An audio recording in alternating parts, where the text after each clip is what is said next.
എല്ലാവർക്കും നമസ്കാരം. Food and ക്രാഫ്റ്റിലേക്ക് സ്വാഗതം. അപ്പോൾ ഇന്ന് ഞാൻ വന്നിട്ടുള്ളത് നമ്മൾ ഐസ്ക്രീം വാങ്ങിക്കുമ്പോൾ കിട്ടുന്ന ഇതുപോലത്തെ 2 ബോക്സ് വെച്ചിട്ടുള്ള നല്ല ക്യൂട്ടായിട്ടുള്ള അടിപൊളി ഒരു ഐഡിയ ആയിട്ടാണ്. അപ്പോൾ നമ്മൾ കഴിഞ്ഞ ഒരു ദിവസം മുമ്പ് ഐസ്ക്രീമിൻ്റെ ബോൾസ് വെച്ചിട്ട് ചെയ്തിട്ടുണ്ടായിരുന്നു. കാണാത്തവർ കണ്ടു നോക്കണം കേട്ടോ. അതുപോലെ തന്നെ ഇതും ഒരു റിക്വസ്റ്റ് ചെയ്തിട്ടുള്ള വീഡിയോ തന്നെയാണ്. അപ്പോൾ റിക്വസ്റ്റ് ചെയ്തവർക്ക് വേണ്ടിയിട്ട് ഞാനിത് ചെയ്ത് കാണിക്കുകയാണ് കേട്ടോ. അപ്പോൾ എല്ലാവരും സ്കിപ്പ് ചെയ്യാണ്ട് കാണും. നിങ്ങൾക്ക് എന്തായാലും ഊഹിക്കാൻ പോലും പറ്റാത്തൊരു ഐഡിയ ആയിരിക്കും. അപ്പോൾ എന്നിട്ട് കണ്ടു നോക്കിയിട്ട് അഭിപ്രായം പറയാൻ മറക്കരുത്. അപ്പോൾ നമുക്കെന്നാൽ ഇന്നത്തെ വീഡിയോ തുടങ്ങാം.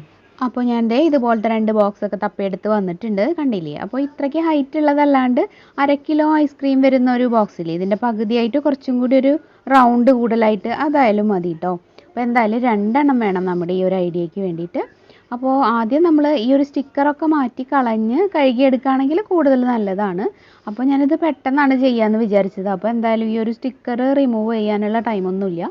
അപ്പോൾ പെട്ടെന്ന് തന്നെ ചെയ്യാമെന്ന് വിചാരിച്ചു. ഞാൻ സ്റ്റിക്കർ റിമൂവ് ചെയ്യാനായിട്ട് ചെയ്യണം കേട്ടോ. അപ്പോൾ നിങ്ങൾക്ക് വേണമെങ്കിൽ നല്ല കുറച്ചുകൂടി നീറ്റായിട്ട് ചെയ്യാൻ ഉദ്ദേശിക്കുന്നവരാണെങ്കിൽ ആ ഒരു സ്റ്റിക്കർ ആദ്യം വെള്ളത്തിലൊക്കെ ഇട്ട് കഴുകി കളഞ്ഞിട്ട് ചെയ്യാൻ നോക്കുക. അപ്പോൾ ഞാൻ ഇതിന് ഏകദേശം മാച്ച് ആവുന്ന റെഡും അതുപോലെ തന്നെ ബ്ലാക്കും കളേഴ്സാണ് കൊടുക്കാനായിട്ട് ഉദ്ദേശിക്കുന്നത്. അപ്പോൾ ഇതിന് രണ്ടിനും നമുക്കൊന്ന് പെയിൻറ്റ് ചെയ്യണം.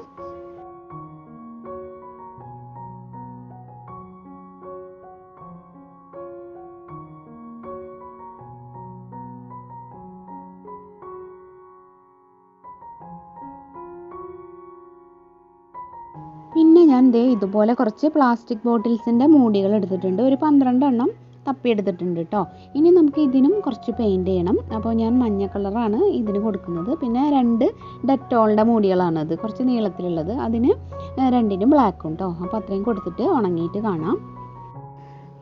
പിന്നെ ഒരു കാര്യം എന്താണെന്ന് വെച്ചാൽ ഈ മൂടിക്ക് പെയിൻറ്റ് ചെയ്യുക എന്നുള്ളത് കുറച്ചൊരു ബുദ്ധിമുട്ടുള്ള കാര്യമാണ്. കാരണം നമ്മളിങ്ങനെ പിടിക്കുമ്പോൾ കൈമുഴക്കാവും. പിന്നെ കൈ എടുക്കുമ്പോൾ ആ ഭാഗത്തെ പെയിൻറ്റും പോയിട്ടുണ്ടാവും. അപ്പോൾ അങ്ങനെ കുറച്ച് ബുദ്ധിമുട്ടിയിട്ട് തന്നെ വേണം ഇത് പെയിൻറ്റ് ചെയ്യാൻ. അതുകൊണ്ട് ഒരുപോലത്തെ കളറിലുള്ള മൂടികൾ കിട്ടുകയാണെങ്കിൽ പെയിൻറ്റ് ചെയ്യേണ്ട ആവശ്യമില്ല കേട്ടോ. ഇതിപ്പോൾ ഞാൻ പല പല കളേഴ്സൊക്കെ ആയതുകൊണ്ടാണ് പെയിൻറ്റ് ചെയ്യാമെന്ന് വിചാരിച്ചത്. ഇനി നമുക്ക് കുറച്ച് ഇതുപോലത്തെ ബ്ലാക്ക് കളറും മഞ്ഞ കളറും നൂല് വേണം. പിന്നെ നമ്മുടെ മൂടികളും പിന്നെ ആ ഒരു പാത്രമൊക്കെ ഒരുവിധം ഉണങ്ങിയിട്ടുണ്ട്. അപ്പോൾ ഫുള്ളായിട്ട് നന്നായിട്ട് ഉണങ്ങിയിട്ടില്ല കേട്ടോ. അപ്പോൾ എനിക്ക് സമയമില്ലാത്തതുകൊണ്ട് ഞാൻ വേഗം എടുത്തതാണ്. പിന്നെ ആ ഒരു മൂടിയുടെയൊക്കെ സെൻറ്ററിൽ ഞാൻ ഹോളിട്ട് കൊടുത്തിട്ടുണ്ട്. അപ്പോൾ ഗ്യാസിൽ ഏതെങ്കിലും കമ്പിയുടെ പീസോ അല്ലെങ്കിൽ പപ്പടം വറക്കുന്ന കോല് ഒന്ന് നന്നായിട്ട് ചൂടാക്കിയിട്ട് കുത്തി കൊടുത്തിട്ട് ഓട്ട കുത്തിയെടുത്താൽ മതി കേട്ടോ. എന്നിട്ട് ഞാൻ ഇതുപോലെ ആ ഒരു ബ്ലാക്ക് കളറ് ത്രെഡ് ഇതിൻ്റെ ഉള്ളിൽ കൂടെ പുറത്തെടുക്കുകയാണ്. അപ്പോൾ നമ്മൾ ഇതുപോലെ ഇങ്ങനെ എന്തെങ്കിലും വെച്ചൊന്ന് കുത്തി കൊടുത്താൽ മതി. അപ്പോൾ നമുക്ക് പുറത്തെടുക്കാം. അപ്പോൾ ഞാൻ 2 എണ്ണം കോർത്തു. ഇനി അടുത്ത 2 എണ്ണം കൂടിയും കോർക്കാം. അപ്പോൾ ഞാൻ ഫേസ് ടു ഫേസ് ആയിട്ടാണ് കോർക്കണത്. അപ്പോൾ രണ്ടും കൂടെ ഇങ്ങനെ കൂട്ടി വയ്ക്കും. പിന്നെ അടുത്ത 2 എണ്ണം ഫേസ് ടു ഫേസ് ആയിട്ട് കോർക്കാം കേട്ടോ. അങ്ങനെ അപ്പോൾ ഞാൻ ചെയ്യുന്ന പോലെ നോക്കിയിട്ട് ഇതേപോലെ ചെയ്യാം കേട്ടോ. ഇനി എന്താണെന്ന് വെച്ചാൽ ഇതിങ്ങനെ താഴോട്ട് ഊർന്നു പോകാണ്ടിരിക്കാൻ ഞാൻ താഴെ കുറച്ചൊരു വലിയ കെട്ടിട്ട് കൊടുത്തിട്ടുണ്ട്. കണ്ടോ? ഇനി എന്തെങ്കിലുമൊക്കെ കുഴപ്പമുണ്ടെങ്കിൽ നമുക്ക് ലാസ്റ്റ് ശരിയാക്കാം. ഇതിങ്ങനെ ഇളകാണ്ടിരിക്കാൻ ലാസ്റ്റ് ഒട്ടിക്കുകയും ചെയ്യാം. തൽക്കാലം ഇതിപ്പോൾ ഇങ്ങനെ ഇരിക്കട്ടെ കേട്ടോ. ഇനി ഇതുപോലത്തെ ഒരെണ്ണം കൂടി വേണം നമുക്ക്. അപ്പോൾ നേരത്തെ നമ്മൾ ചെയ്ത പോലെ തന്നെ എന്തെങ്കിലും ഒരു സ്ക്വയർ വെച്ചൊന്ന് കുത്തി കൊടുത്തിട്ട് 4 എണ്ണം കോർത്തെടുക്കാം കേട്ടോ അടുത്ത വള്ളിയിലും. ഇനി നമുക്ക് ഇതും ഊർന്നു പോകാണ്ടിരിക്കാനായിട്ട് ഒരു കെട്ടിട്ട് ഉറപ്പിക്കാം. അപ്പോൾ അത് 2 ഞാൻ തയ്യാറാക്കി മാറ്റി വെച്ചിട്ടുണ്ട്. ഇനി നമുക്ക് വേണ്ടത് മഞ്ഞ കളറിലുള്ള വുളൻ ത്രെഡാണ് കേട്ടോ. അപ്പോൾ മഞ്ഞയില്ലെങ്കിൽ ബ്ലാക്ക് തന്നെ ഉള്ളതെന്നുണ്ടെങ്കിൽ അതെടുക്കാം കേട്ടോ. അപ്പോൾ ഞാൻ 2 മടക്കാക്കിയിട്ട് ഇങ്ങനെ നൂലെടുത്തിട്ടുണ്ട്, കുറച്ചൊരു കട്ടി കിട്ടാൻ വേണ്ടിയിട്ട്. ഇനി നമുക്ക് നേരത്തെ നമ്മൾ ബ്ലാക്ക് കളറ് കൊടുത്ത് വെച്ചിട്ടുള്ള ഡെറ്റോളിൻ്റെ മൂടിയില്ലേ, അതും അതിൻ്റെ ഒപ്പം തന്നെ ഒരു മഞ്ഞ മൂടിയും കൂടെ കോർത്തെടുക്കണം. നേരത്തെ ചെയ്ത പോലെ തന്നെ ഇതും കോർത്തെടുത്തിട്ട് 2 എണ്ണം സെറ്റാക്കണം. ഇനി എന്താ പരിപാടി എന്ന് വെച്ചാൽ നേരത്തെ നമ്മൾ ചെയ്ത പോലെ തന്നെ ഒരു കെട്ടിട്ടിട്ട് ഇതും താഴോട്ട് വീഴാണ്ടിരിക്കാൻ ഒന്ന് സെറ്റാക്കണം. അപ്പോൾ മഞ്ഞ മൂടി വന്നിട്ടുള്ള ആ ഒരു ഭാഗത്താണ് ഞാനിപ്പോൾ കെട്ടിട്ട് കൊടുക്കുന്നത് കേട്ടോ. ഇപ്പോൾ അത് റെഡിയായി. ഇനി അതുപോലെ തന്നെ ഒരെണ്ണം കൂടി ചെയ്യാണ്. ഇപ്പോൾ അത് 2ഉം സെറ്റായിട്ടുണ്ട്. ഇനി ഞാൻ നമ്മുടെ ഈ ഒരു ബോക്സിൽ ഇതുപോലെ 2 സൈഡിലായിട്ട് 2 ഹോൾ ഇട്ടിട്ടുണ്ട്. അപ്പോൾ ഒരേ അകലത്തിൽ ഒരേ ഹൈറ്റിലൊക്കെ ആവാൻ നോക്കാം കേട്ടോ. അതിലൂടെ ഇതൊന്ന് കോർത്തെടുക്കുകയാണ്. അപ്പോൾ ഒരു സൈഡ് കോർത്തെടുത്തു. ഇനി അടുത്ത സൈഡും ഇതേപോലെ തന്നെ ഒന്ന് ഉള്ളിലേക്ക് ആക്കിയിട്ട് കോർത്തെടുക്കുക കേട്ടോ. അപ്പോൾ ഉള്ളിൽ വേണമെങ്കിൽ കെട്ടിട്ടിട്ട് ഇതിങ്ങനെ താഴോട്ട് വീഴാണ്ട് നമുക്ക് സെറ്റാക്കി വെക്കാം. അതല്ലാന്നുണ്ടെങ്കിൽ ഗ്ലൂ ഗൺ വെച്ചിട്ടായാലും നമുക്കതിങ്ങനെ താഴോട്ട് ഊർന്നു പോകാണ്ട് സെറ്റാക്കാം കേട്ടോ. അപ്പോൾ എങ്ങനെയായാലും മതി. അപ്പോൾ നമ്മുടെ ചോപ്പ് ഐസ്ക്രീമിൻ്റെ ഞാൻ അവിടെ മാറ്റി വെച്ചു. ഇനി അടുത്ത് നമ്മൾ ബ്ലാക്ക് പെയിൻറ്റ് കൊടുത്തതാണ്. അതിൽ ഞാൻ അടുത്തടുത്തായിട്ട് 2 ഹോൾസ് ഇട്ടിട്ടുണ്ട്. അപ്പോൾ നിങ്ങൾക്ക് കറക്റ്റായിട്ട് ഇത് കഴിയുമ്പോൾ മനസ്സിലാവും കേട്ടോ. ഞാൻ നേരെ കാണിച്ചു തരാം. അപ്പോൾ ആ 2 ഹോളിൽ കൂടെ നമ്മുടെ ആ ഒരു നേരത്തെ ചെയ്തു വെച്ചിട്ടുള്ള യെല്ലോ മൂടികൾ കോർത്ത വള്ളികളും ഒന്ന് കോർത്തിട്ട് സെക്യൂർ ആക്കണം കേട്ടോ. ഇപ്പോൾ കണ്ടില്ലേ, ഇതുപോലെയാണ് ഇതായിട്ടുള്ളത്. ഇനി നമുക്ക് ഈ മൂടികളൊക്കെ ഒന്ന് ഇളകാണ്ടിരിക്കാൻ ജസ്റ്റ് ഒന്ന് ഗ്ലൂ ഗൺ വെച്ചിട്ടൊന്ന് ഒട്ടിച്ചു കൊടുക്കാം. അപ്പോൾ ഏതെങ്കിലും ഒരു പശ വെച്ചിട്ട് ഒട്ടിച്ചു കൊടുക്കാം കേട്ടോ. ഗ്ലൂ ഗൺ ആണെങ്കിൽ പെട്ടെന്ന് തന്നെ പരിപാടി തീരും.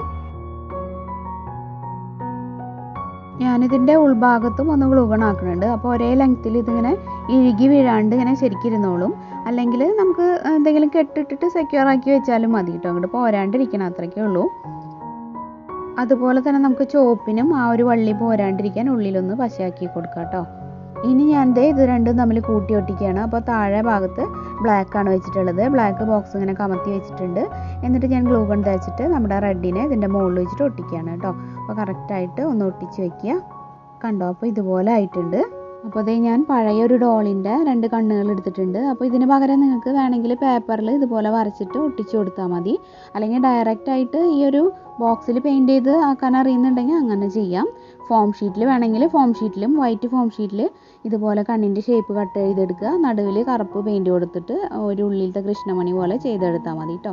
എന്തായാലും ഞാനിതൊന്ന് ഒട്ടിച്ച് വെച്ചിട്ടുണ്ട്. അപ്പോൾ ഞാൻ ആ ഒരു ബ്ലാക്ക് ഭാഗത്ത് നമുക്കിതുപോലെ വേണമെങ്കിൽ മഞ്ഞ പെയിൻറ്റ് വെച്ചിട്ട് റൗണ്ടുകൾ വരച്ചു കൊടുക്കുക. അല്ലെങ്കിൽ ഞാൻ ചെയ്ത പോലെ ഫോം ഷീറ്റിൻ്റെ ചെറിയ റൗണ്ടുകൾ കട്ട് ചെയ്തെടുത്തിട്ട് അതിങ്ങനെ ഒട്ടിച്ച് വെച്ച് കൊടുക്കാം കേട്ടോ. അപ്പോൾ ഇതാകുമ്പോൾ വേഗം തീരുമല്ലോ, അതുകൊണ്ട് ഞാനിങ്ങനെ ആക്കിയെന്നുള്ളൂ. ബഡ്സ് വെച്ചിട്ട് റൗണ്ട് വരച്ചെടുക്കാൻ എളുപ്പം തന്നെയാണ്. അങ്ങനെ വേണമെങ്കിൽ അങ്ങനെ ചെയ്യാം കേട്ടോ.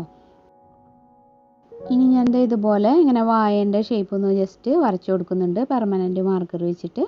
അപ്പോൾ നൈസായിട്ടുള്ള ബ്രഷ് വെച്ചിട്ട് പെയിൻറ്റ് വെച്ചിട്ടും നിങ്ങൾക്ക് ഇതുപോലെ തന്നെ ചെയ്യാം കേട്ടോ. ഇനി നമുക്കിതിൽ കുറച്ച് മണ്ണ് ഫില്ല് ചെയ്ത് കൊടുക്കാം. എന്നിട്ട് നമുക്ക് ഏതെങ്കിലും കുഞ്ഞു കുഞ്ഞു ചെടികൾ ഇതിൽ നട്ട് കൊടുക്കാം കേട്ടോ. അപ്പോൾ വീടിൻ്റെ അകത്ത് വളരുന്ന ഏതെങ്കിലും ചെടി നട്ട് കൊടുക്കുക. അപ്പോൾ ഞാനിവിടെ ജസ്റ്റ് നിങ്ങൾക്ക് കാണിക്കാൻ വേണ്ടി ഈ ഒരു പ്ലാന്റ് വെച്ചു എന്നേ ഉള്ളൂ. ഇങ്ങനെ നമ്മൾ ചെടി നടുന്ന സമയത്ത് ചെറിയ ചെടികൾ നടാനായിട്ട് നോക്കുക. അതുപോലെ തന്നെ വെള്ളം ഒഴിക്കുമ്പോൾ ആവശ്യത്തിനുള്ള വെള്ളം മാത്രം നനച്ചു കൊടുത്താൽ മതി, ആ ഒരു മണ്ണ് നനയാനുള്ളത് മാത്രം. ഇനി അഥവാ വേണമെന്നുണ്ടെങ്കിൽ 2 ബോക്സുകൾ തമ്മിൽ ജോയിൻ ചെയ്യുന്നിടത്ത് നമുക്ക് രണ്ടിനും കൂടിയിട്ട് ഒരു 4 ഹോൾ ഇട്ട് കൊടുക്കുക. അപ്പോൾ താഴത്തെ ബോക്സ് അടച്ചിട്ടുണ്ടാവണം കേട്ടോ. എന്നിട്ട് അതിൻ്റെ ഉള്ളിൽ എന്തെങ്കിലും ഒരു സ്പോഞ്ചോ കോട്ടൻ്റെ തുണി എന്തെങ്കിലുമൊക്കെ വെച്ച് ഫില്ല് ചെയ്ത് കൊടുക്കുക. അപ്പോൾ മുകളിൽ നമ്മൾ വെള്ളം അധികമൊക്കെ ഒഴിക്കുകയാണെങ്കിൽ താഴത്തെ ബോക്സിലോട്ട് ആ ഒരു വെള്ളം ഊർന്ന് വന്നോളും. എന്നിട്ട് നമ്മൾ താഴെ വെച്ചിട്ടുള്ള ആ ഒരു സ്പോഞ്ചിൽ സ്റ്റോർ ആയിക്കോളും. പിന്നെ നമ്മൾ കുറേ ദിവസം കഴിയുമ്പോൾ ഇടയ്ക്കൊന്ന് തുറന്നിട്ട് ക്ലീൻ ചെയ്ത് വെച്ചാൽ മതി. അപ്പോൾ അങ്ങനെ വേണമെങ്കിൽ അങ്ങനെയും ചെയ്യാം. അപ്പോൾ എന്തായാലും നിങ്ങളുടെ ഐഡിയ പോലെ ചെയ്യുക. ഈ ഒരു ഐഡിയ പരീക്ഷിച്ച് നോക്കുക, എന്നിട്ട് അഭിപ്രായങ്ങളൊക്കെ അറിയിക്കുക കേട്ടോ. അപ്പോൾ ഇന്നത്തെ ഒരു കൊച്ചു വീഡിയോ നിങ്ങൾക്ക് എല്ലാവർക്കും ഇഷ്ടമായിട്ടുണ്ടാവുമെന്ന് വിചാരിക്കുന്നു. ഇന്നത്തെ വീഡിയോ ഇഷ്ടമായെങ്കിൽ എന്തായാലും ഇതിനൊരു ലൈക്ക് തരണം. ഇത് നിങ്ങളുടെ ഫ്രണ്ട്സും റിലേറ്റീവ്സും ഒക്കെ ആയിട്ടൊന്ന് ഷെയർ ചെയ്യണം. അതുപോലെ പുതുതായിട്ട് ആരെങ്കിലും നമ്മുടെ ചാനൽ ഇപ്പോൾ കാണുന്നുണ്ടെങ്കിൽ ഇതിൽ ഐഡിയാസൊക്കെ ഇഷ്ടമാണെങ്കിൽ ഒന്ന് സബ്സ്ക്രൈബ് ചെയ്തിട്ട് നമ്മുടെ ഫാമിലിയിൽ ജോയിൻ ചെയ്യുക കേട്ടോ. സബ്സ്ക്രൈബ് ചെയ്യുമ്പോൾ ബെല്ലൈക്കൺ ക്ലിക്ക് ചെയ്യുക, ഓൾ എന്നുള്ളൊരു ഓപ്ഷനും എനേബിൾ ആക്കുക. എന്നാലേ കറക്റ്റായിട്ട് നോട്ടിഫിക്കേഷൻസ് ഒക്കെ കിട്ടുള്ളൂ. പിന്നെ പ്രാർത്ഥനാസ് വേൾഡ് സമയം കിട്ടുമ്പോൾ എല്ലാവരും കണ്ടു നോക്കിയിട്ട് സപ്പോർട്ട് ചെയ്യണം. നമ്മുടെ ഫേസ്ബുക്ക് പേജ് ഒന്ന് കണ്ടു നോക്കിയിട്ട് ലൈക്ക് ചെയ്യുക, അതുപോലെ തന്നെ ഫോളോ ചെയ്യുകയും ചെയ്യുക കേട്ടോ. ലിങ്ക് ഞാൻ താഴെ ഡിസ്ക്രിപ്ഷൻ ബോക്സിൽ കൊടുക്കാം, മറക്കരുത്. അപ്പോൾ ഇനി ഇന്നത്തെ വീഡിയോയിൽ ഇത്രയ്ക്കൊക്കെ ഉള്ളൂ. കഴിഞ്ഞ ദിവസം ഞാൻ ചെയ്തിട്ടുണ്ടായിരുന്ന ഐസ്ക്രീമിൻ്റെ ബോൾസ് വെച്ചിട്ടുള്ള ഐഡിയ കാണാത്തവരുണ്ടെങ്കിൽ കണ്ടു നോക്കണം. അതുപോലെ ബൾബ് വെച്ചിട്ടും പിന്നെ ബുക്ക് വെച്ചിട്ടും ഒക്കെ ചെയ്തിട്ടുണ്ടായിരുന്നു റീയൂസ് ഐഡിയാസ്. എല്ലാം കണ്ടിട്ട് നിങ്ങളുടെ അഭിപ്രായങ്ങൾ പറയാം കേട്ടോ. അപ്പോൾ ഇനി മറ്റൊരു നല്ല വീഡിയോ ആയിട്ട് നല്ലൊരു ഐഡിയ ആയിട്ട് വരാം. അതുവരെ കീപ്പ് വാച്ചിങ്. Thank you.